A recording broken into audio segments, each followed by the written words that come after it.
जबर जेर पेश, जबर ऊपर,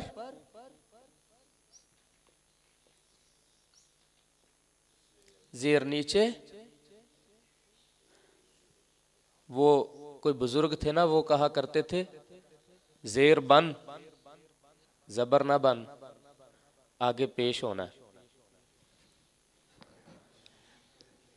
समझ आइए बात की। जेर बन यानी झुक के रह, जबर ना बन जबरदस्त ना बन कि मैं मेरा बड़ा हाथ है। जेर बन जबर ना बन, आगे पेश होना। तो वो जबर जेर और है, ये जबर जेर और है।